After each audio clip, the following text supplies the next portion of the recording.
We have reached the point where Jesus has been betrayed by Judas. He has been denied by Peter. He has been arrested by this unruly mob that has been led by the religious establishment of his day.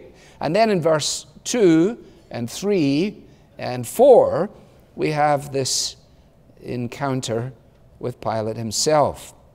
And Pilate asks him the question that we might anticipate, "Are you the king of the Jews?"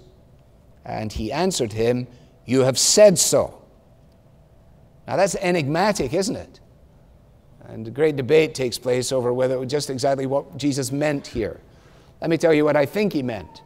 Let me tell you, I think what is a faithful paraphrase of it, that instead of it reading, "You have said so," it might read, "It is as you say." It is as you say. In other words, Jesus is not dodging this. He is affirming the fact. That was his very purpose. Jesus was not suggesting for a moment what contemporary pluralistic philosophy in America suggests routinely.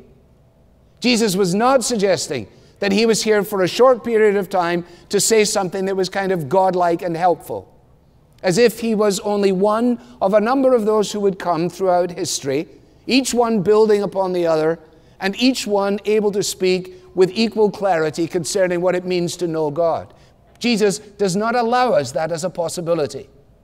So actually what we have in this little encounter that goes on for a while is not so much the trial before Pilate as the trial of Pilate. Because as we're going to see, Pilate is pushed to make a decision, as is every man and woman pushed to make a decision when they come up against Jesus of Nazareth. He's forced now to have to come to terms with who this person is. Who are you? What do you mean for this purpose you've come into the world, that everybody who listens to you knows the truth? Are you saying you're the truth? That truth is embodied in you? What is the truth? And of course you know that he pushed back and he tried to dodge and he tried to weave, and he's down in history on account of that. Do you think we would have known this one particular Roman governor were it not for his encounter with Jesus here? He is immortalized in the saying of the creed. We said it this morning. We mentioned his name. Suffered under Pontius Pilate. That's the only reason we know him.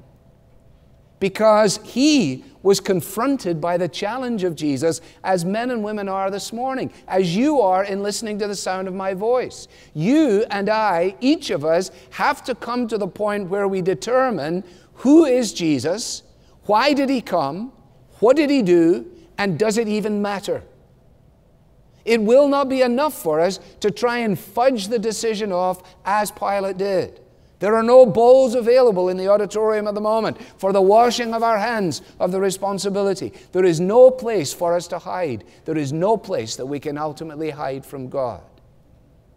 Jesus stands in the hall of Pilate, waiting for Pilate to make a decision. One day Pilate will stand in the hall of Jesus, and Jesus will pronounce the verdict.